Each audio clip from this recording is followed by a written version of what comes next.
Hi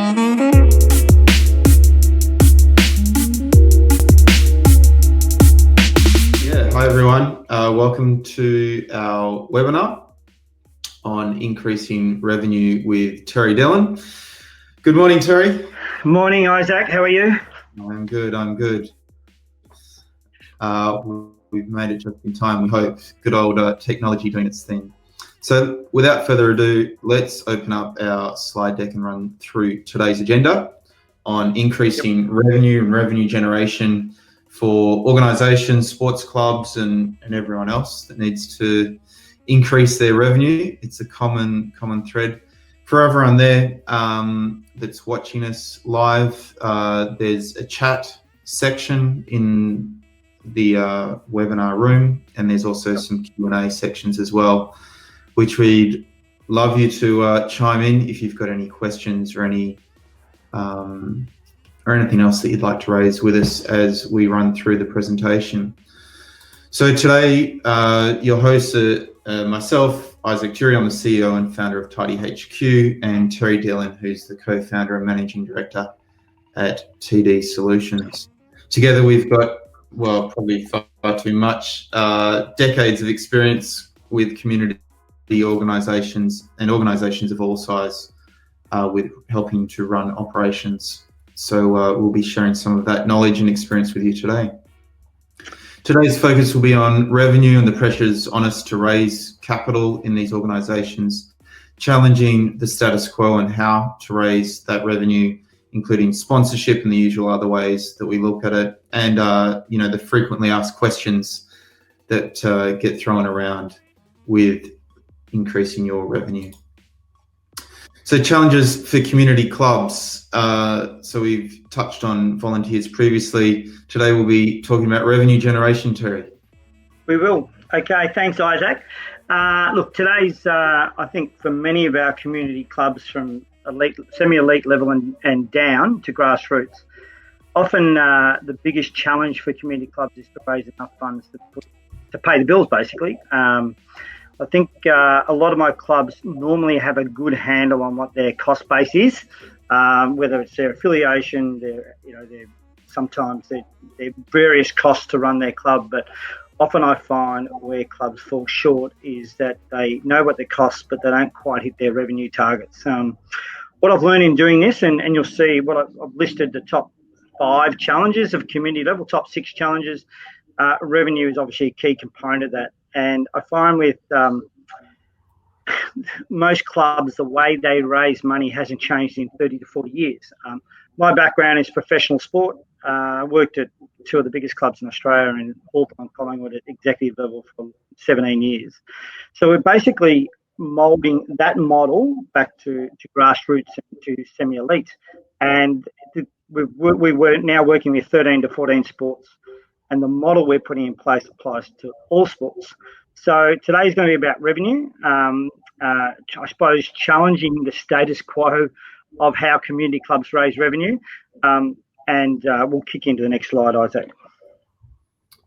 Look, I always refer to this slide because I think it's really important to set the scene in terms of where we're going to be, what's involved in running a club, and revenue is probably linked to all those slides in terms of you need someone on your committee structure in your people to raise the money, and there's a real skill set in doing that, and it's often left to not necessarily the right people to do that. In terms of finance, it's important to track your revenue, and you'll hear me talk about the accountability of tracking revenue. And often I find that most clubs don't have a budget. And if they do have a budget, they don't have anyone specifically dedicated to the respective revenue streams. We're going to talk about, today is about discussing a completely innovative new revenue model that is changing a lot of my club's worlds. And obviously you need to raise enough money to invest in your core business and your facilities and so forth. So that's sort of the scene. But obviously today is going to be a strong focus on raising enough money for many of my clubs to keep their head above water. Before we kick into the next slide, what I've learned in doing this, whether my clubs are turning over 20 grand, 50 grand, 100 grand, even up to $1 million, say, they work hard enough to get to break even. And they have a couple of things that go wrong and they end up short. And that's typically linked to revenue. So hence what today's discussion is going to be about. So next slide. So this is this is consistent with a lot of my sports, and some sports don't have a gate, so some sports do. I'll just throw on my spectacles here. Most clubs raise some money from match day revenue, whether it's canteen or having some have clubs after hours of bar. Most clubs have 10 to 20 sponsors, some clubs less, and typically those sponsors are rusted on sponsors. When I say rusted on, they'll contribute to the club, rain, hail, shine, win, lose, draw, regardless of whether they're expecting any benefit from their contribution. And often their contribution is seen as a donation, or it's seen as fresh air. We're going to touch on branding assets. A lot of my clubs don't really identify the branding assets, and we'll come. Most clubs usually have a couple. So let's say you're a soccer club, you might have a polo or your jersey where you have a couple of branded sponsors on them. You'll notice here fence signage. I'm steering a lot of clubs away from, particularly some of the prominent sports. I'm steering clubs away from fence signs. Unless you're on a prominent thoroughfare, major highway where you're getting lots and lots of traffic. But for many of my clubs, it's really it's a timely, it's costly, it's an ineffective way of driving revenue, and we're going to talk about how we divert beyond that. A lot of my clubs have 3 to 6 fundraisers a year. It could be the Bunnings sausage sizzles, nothing against Bunnings, or trivia nights, or let's say the chocolate raffles, the raffle tickets, and I find with a lot of my clubs, they're spending 100 hours raising $1,000, and highly, again, still from a community point of view, still very valuable, because you still want that community engagement, the community involvement, and not necessarily driving revenue, but it's obviously if you can make a few bucks along the way, it's a positive. But I'm finding a lot of my clubs are running those fundraisers and just not necessarily getting the right, I suppose, profit margins, the right outcomes. We're going to talk about registration. So obviously most clubs are held together by the people that are participating in their sport, and the registrations. And a lot of clubs have 10 to 30 life members. Sorry, go back. 10 to 30 financial members outside of their registered players and their life members. Now, that model I've just presented there, I did some sailing clubs last week. I did a yacht club. I did a soccer club. We did lots of different clubs, cricket club, and an AFL club. That is the model of how community clubs raise money. So basically, that is a completely out of date, ineffective model, and hence clubs don't know any different, because you would have heard me say last week, there's no one in Australia educating our volunteers on how to run a club. They're virtually left to fend for themselves. You'll see today, at the bottom of that slide, I've actually developed a 13-piece revenue slide, which at the end of the day, that probably needs an hour session just on its own. But it's a completely revitalised revenue model where clubs need to put their energies, because the model that we have in front of us now, in terms of the slide, it's served its purpose for 40 plus years, if not longer. But for many of my clubs, it's that sort of model is what's wearing out our volunteers, and we end up losing good quality people because they got this high labour intensive model to just raise enough money to keep some of my clubs above water. So that's really the model. Yeah? I can see lots of clubs that you deal with through your Facebook page, because you're very good at recording some of the experiences, and a lot of those clubs with their membership drives and so on are just incredibly successful, and it just revitalizes everyone really in the whole club as to a shift in mindset with it all. Yeah, look, it sounds bizarre, Isaac, but I'm steering clubs away from fundraising. It's timely, ineffective. I'm steering more clubs to membership, sponsorship, the Australian Sports Foundation. The great thing about those initiatives is the profit margins are 90+%, if not higher. the great thing about those initiatives is the money comes in often the front half of the year, not the back half of the year. A lot of my clubs, they get to the middle of the year and things turn a little bit sour and the cash starts to dry up, and they try and run a couple of last-ditch fundraisers just to keep their head above water. We're going to spend a bit of time today just on sponsorship, because a lot of my clubs do not know what they're selling with sponsorship. And you'll hear me talk about, we actually sell an element of fresh air. We often talk about, it's actually seen as a donation. So, yeah, you're spot on. So, look, sponsorship, I've sort of jumped the gun a little bit here, but most clubs sell sponsorship. They usually are pulling on favours from 10 to 20 sponsors that are existing relationships through connections via the club, and that's fine. That's terrific. But it's often seen as a donation, and it's often seen as an element of fresh air. And my standard question when I run a session with clubs, I'll say, look, let's say I've got $1,000 to spend with your club, and I ask them what will they get. I get a standard answer. Oh, we'll give you some signage. We'll put you on our social media. We'll give you a player sponsor. I've got some work out the back here, guys. So hopefully that's not coming through too loudly. Hopefully I'll just tell them to be a little bit quiet. But and basically that's their model. And then I ask them. I've now got $2,000 to spend. I'm going to have to interrupt one second. Issue. Yeah, no, I'll have to keep going because then we'll miss this. But yeah, can you hear me okay, Isaac? Yeah, no problem.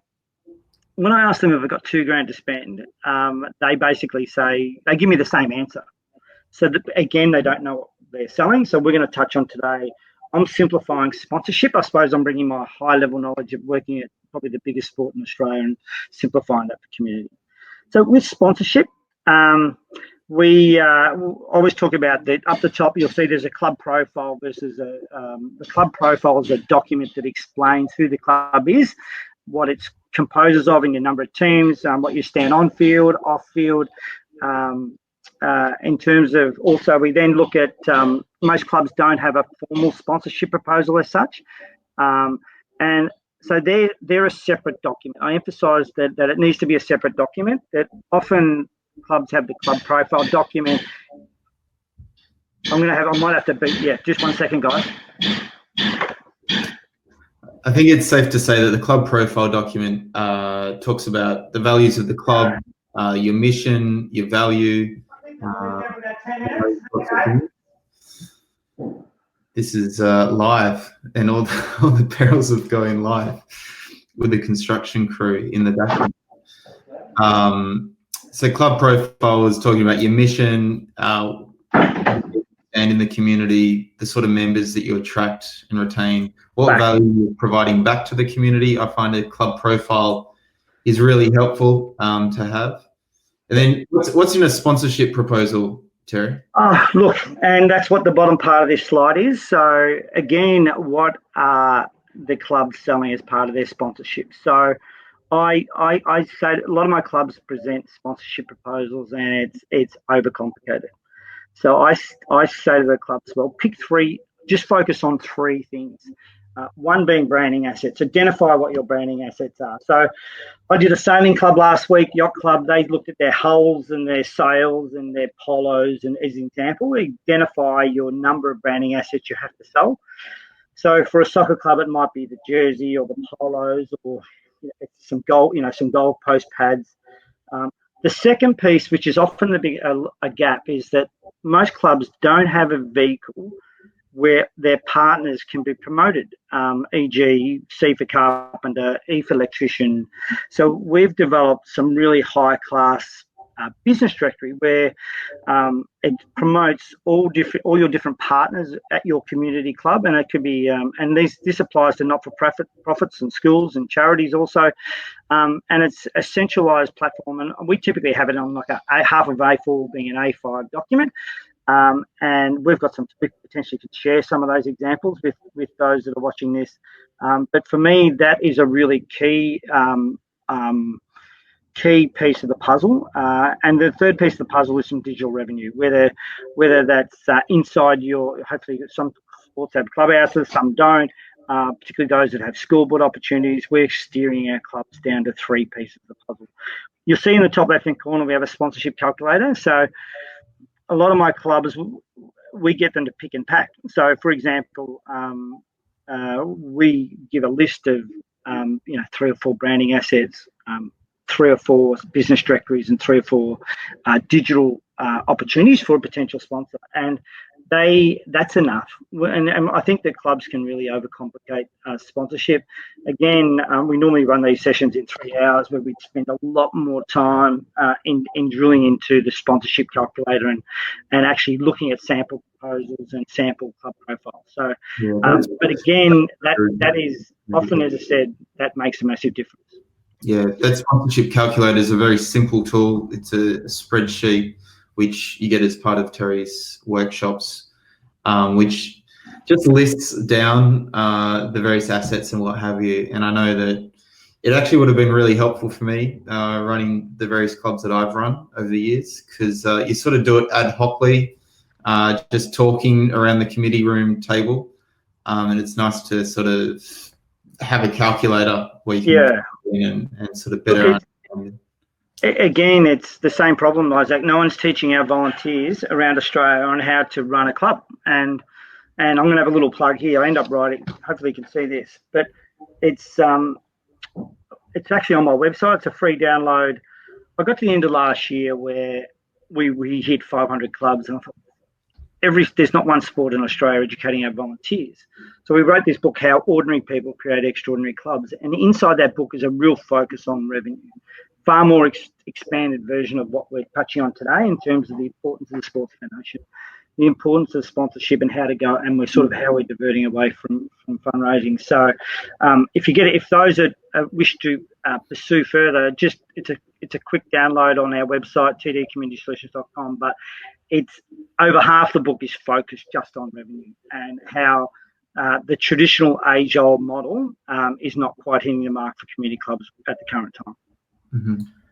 Okay. Now, this during my my workshops with my clubs, and we run 3-hour workshops, we usually have a bit of a checklist, and we ask the clubs, they have that club profile document which introduces the club. It's sort of a teaser document. You hear me say probably more often than not, but I'm a big believer. You ask for money, you get advice. So I think the club profile document is a separate document to the sponsorship proposal. Often I find that most clubs have one person, if you're lucky, who's wearing ultimately other hats to drive revenue, which is a real issue. A lot of my clubs have a poor database, and this is where I can give you a plug, Isaac, because I think it's one of the greatest gaps in community sport around Australia in terms of the database of capturing former players, officials, partners, stakeholders, sponsors, you name it, all the ins and basically and typically what I find with a lot of my clubs is that a lot of this data is left on individual computers, and once those people change, it stays on those people's computers, and the new committee that does come in there sort of starting from scratch. And hence, I spend a fair bit of time in getting that right. If you're going to run a membership program, which we'll talk about in the next couple of slides, the importance of driving membership. I'd like to give one message for a lot of community clubs, and they don't do it very well. Membership. And typically, clubs don't have anyone overseeing membership. And it's usually a person that's wearing 2, 3, 4 other hats, whether it's a secretary or treasurer or whatever. We talked about the business directory and how it's so important to have a vehicle to promote your partners or your sponsors, and because ultimately those 10 to 15 rusted on sponsors, it's a donation, and it's often seen as fresh air. So that's sort of a bit of an audit. If anyone is watching this now, just maybe ask yourself how you're actually going, and they're key pieces of a viable community puzzle to run a viable business. Mm-hmm. Yeah, and there's often a correlation between your memberships and the businesses or business directory and how they all plug together as well. 100%. Yeah, absolutely. The flow on from more membership. So, look, this is what we offer for clubs, and we do we do an audit, which is on our part of our service, we've got a 12 months of education. We do workshops, we do strategic plan, we offer 12 months support. So that's just a little bit of a background for those clubs that potentially need some face-to-face support, and that sort of summarises what we do in one slide.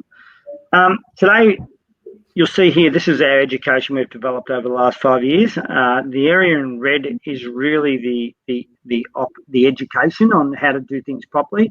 So we educate in about a dozen areas. You'll notice here I've highlighted 6, and they're all revenue-based opportunities, whether it be grants. And when I talk about grants, I'm talking about the rats and mice grants, membership and sponsorship, and digital revenue, fundraising and fund saving. So that's sort of, we have about 80 to 90 2-minute videos on how to run your revenue aspect, because as I said earlier, no one's teaching our people how to do that.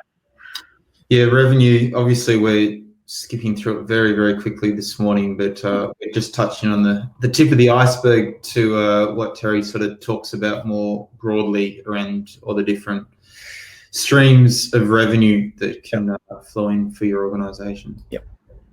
Okay, yeah, well, we're on every platform, so we can, but that's really just, basically doesn't matter where you are in the world. As long as you're on internet connection, you can access to our education. So that's our offering. In terms of our workshops, what we find, a lot of our clubs that 30, 40, 50, 60, 70, 80 grand can change their world, because, as I said, most clubs have a pretty fixed cost base. It's usually the revenue side of things. So we run those workshops, which we talk about. But just go to the next slide. Hopefully I'm not sure if I did put that up there. So if I can just touch, maybe go, probably there's one slide I probably should have included. I might actually include in the deck afterwards. Can we do that, Isaac? I'm sure we can find a way. Look, if I had to summarise where my clubs are missing out on revenue is membership.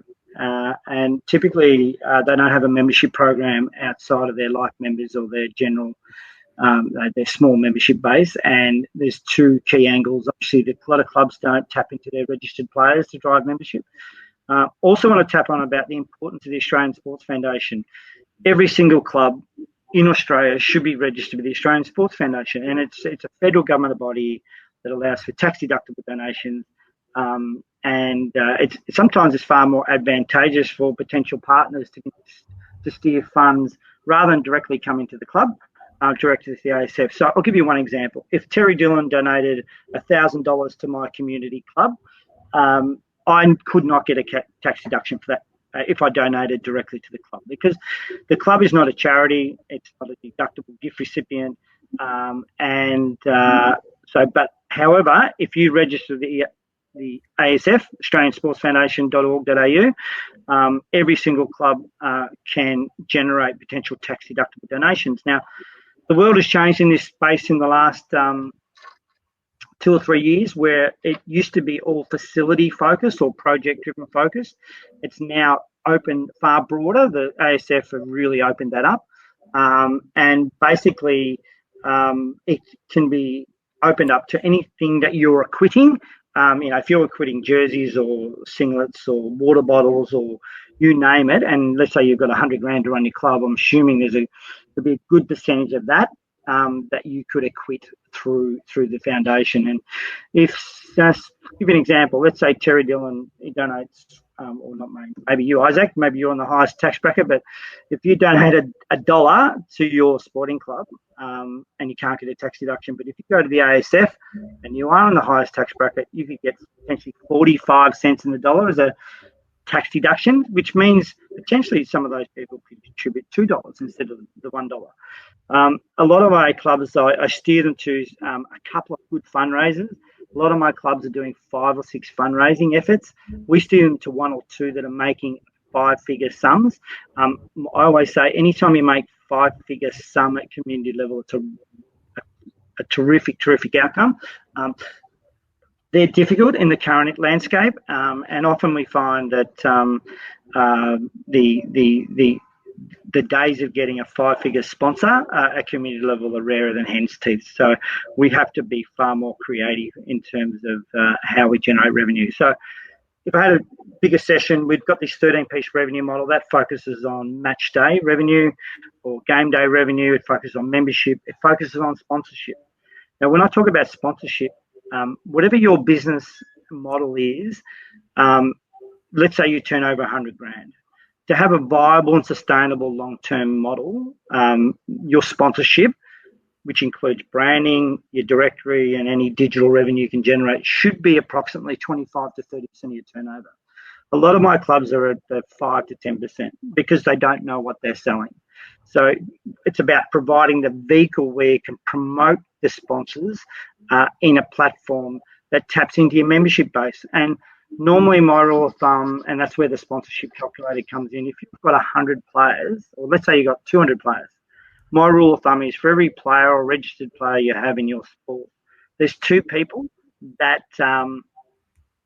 are involved or linked to the club in some, whether it's mother or father or grandparents or uncles, aunties. So let's say you've got 200 players, then ideally you have 600 people that are coming and going from your club during the year.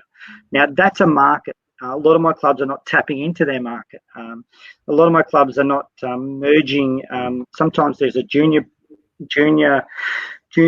entity and there's a senior entity. And what I found in junior entities, they don't really have to sell a lot of sponsorship because it's usually based on registration and they might generate 0 to 10 grand in sponsorship. But as a collective, when you merge the 2 entities together, so you might have 200 senior players, but you might have 300 junior players. So you got 500 times 3. So you got a 1,500 person market if you merge the junior and senior entities together. Now, that's often a missed opportunity for my club. So just to summarise, where we're missing out on, where my clubs are missing out on, a lot of clubs don't have digital revenue. A lot of my clubs don't have a membership program. A lot of my clubs aren't registered with the Australian Sports Foundation. A lot of my clubs aren't selling their branding assets as they should. A lot of my clubs don't have a sponsors directory. So there's a 13-piece revenue model. A lot of my clubs, when I go and do the workshops, they're probably doing 4 or 5 of the 13. And in the first year, we focus on taking them from 4 or 5 to 7 or 8, not to 13. That is the model that may take 2 years, even longer, to get to.